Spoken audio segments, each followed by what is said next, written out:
Hello everyone, welcome to New Toon Reviews. Today we're going to be talking about the new Disney movie Zootopia, and just a big warning for y'all, we are going to be going into spoilers for this film toward the end of the podcast, so we will give a warning again, but we are going to be talking in this about this movie in depth. So, this is Kristy.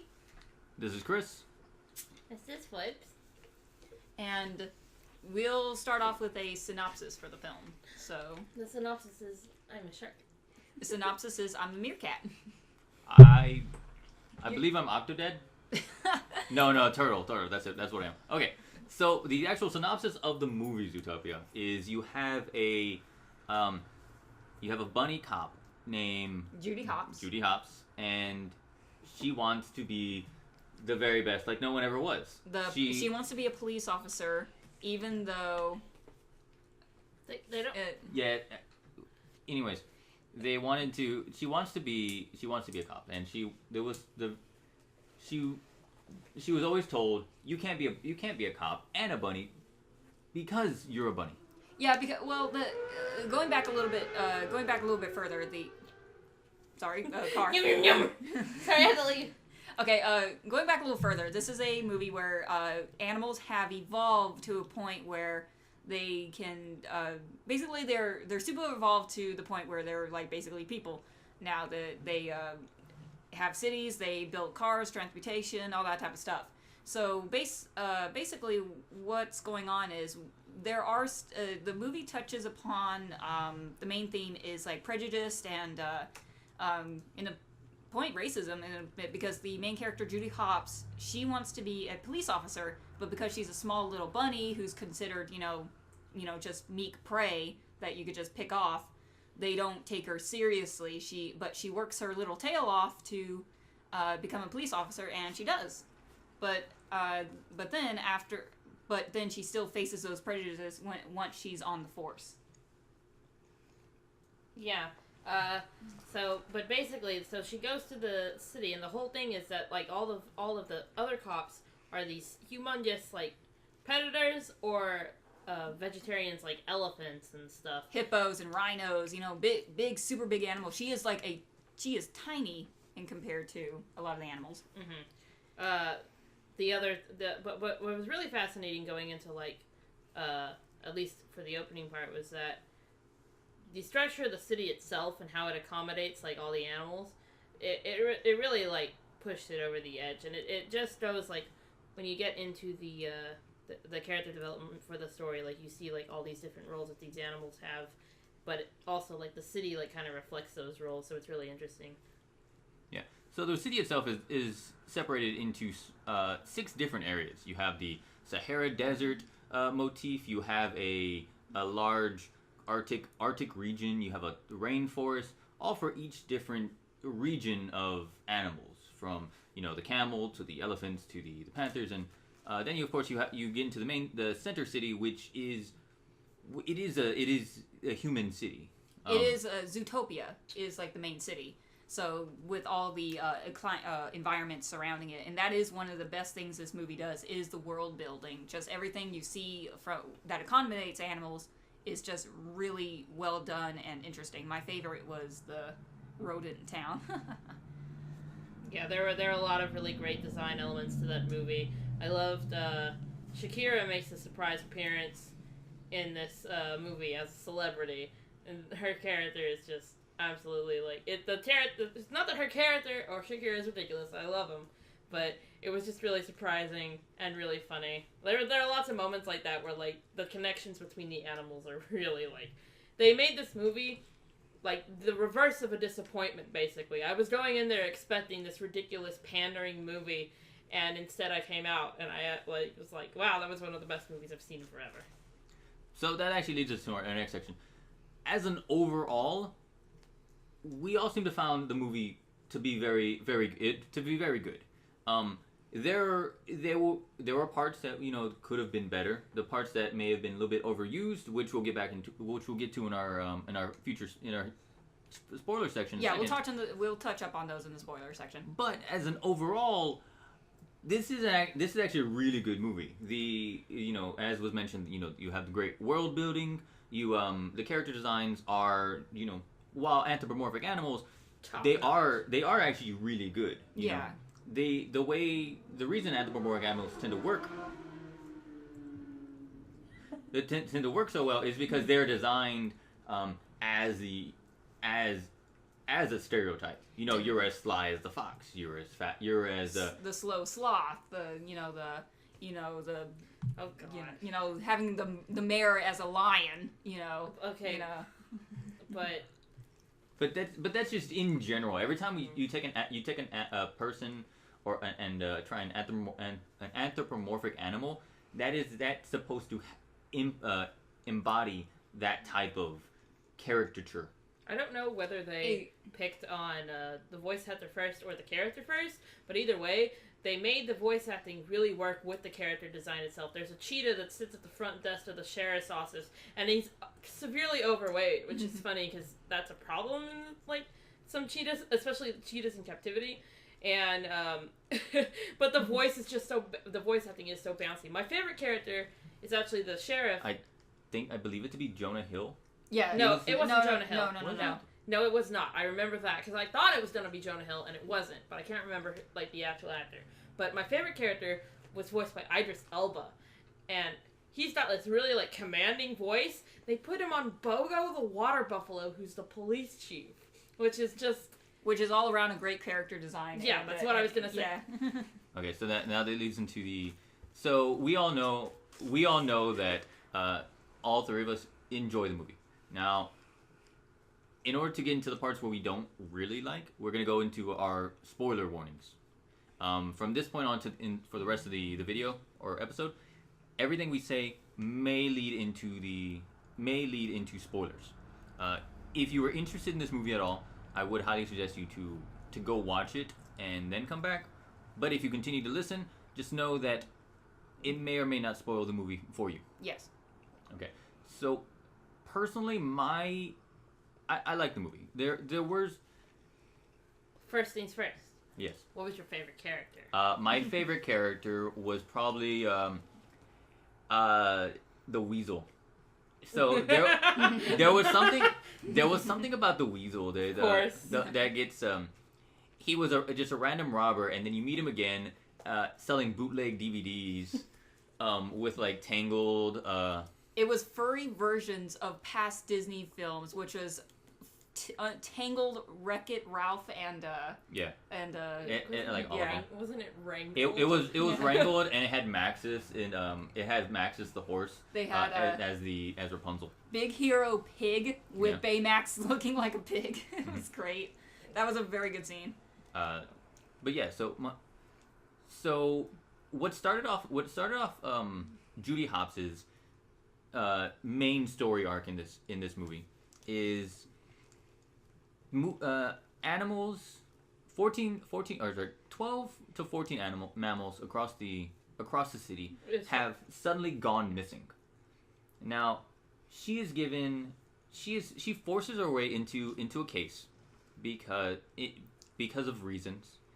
So she forces her way into a case to go find one of these missing animals, and she is told, "Look, you forced your way into this. I don't like the fact that you did this. I don't like you.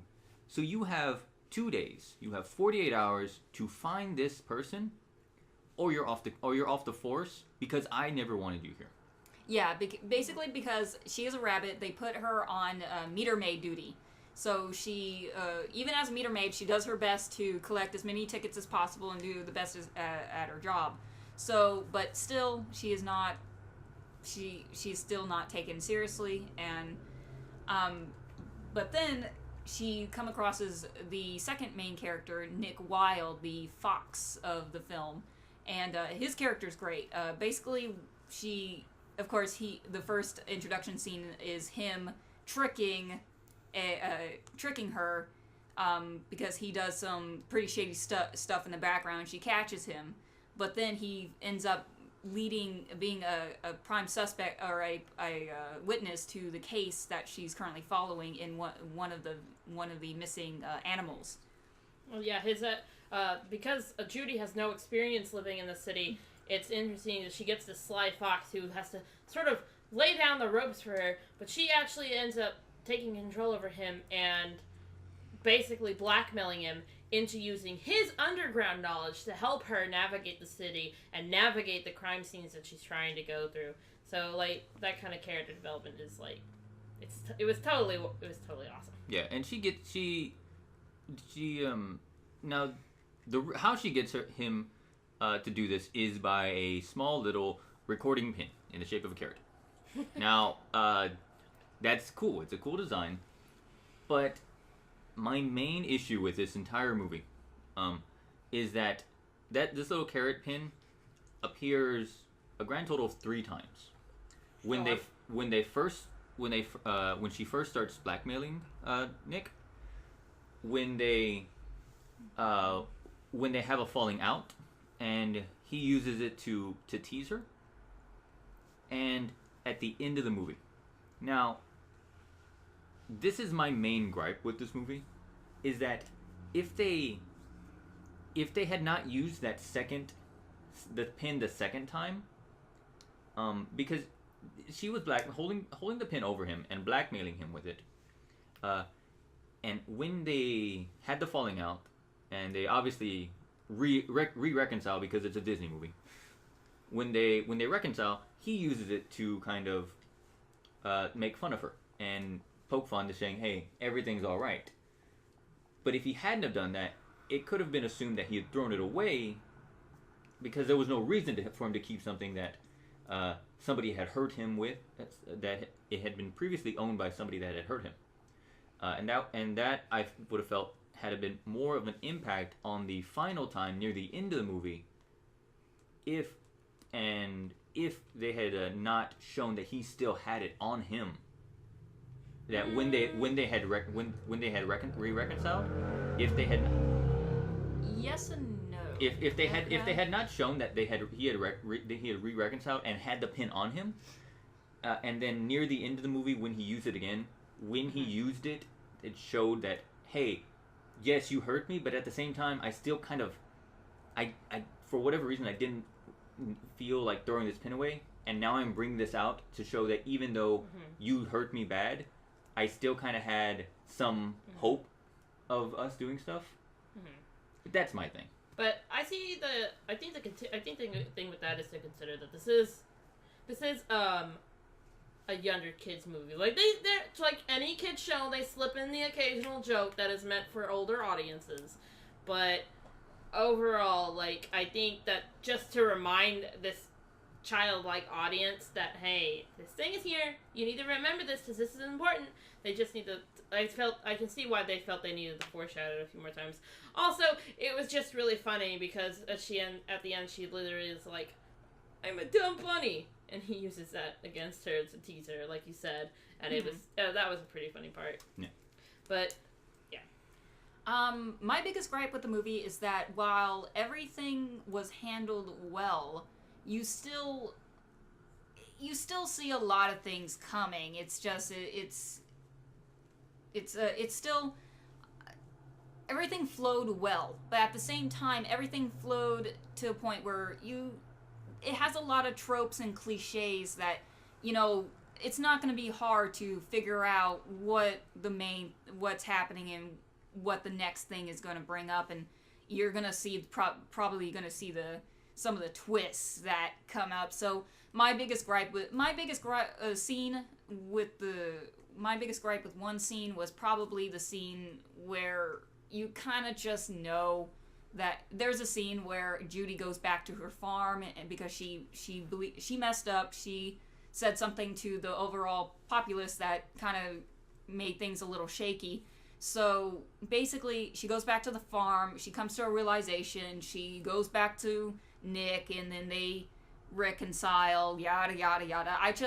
While touching, I was just kind of like, let's kind of move on. It was a little too on the nose and a little too by the number. I think the thing with that is that one of the things they do to like kind of alleviate that is when it gets to like sort of the mid climax of the film, they actually feed you who you thought the villain was going to be. So for a while there, it's kind of up in the air.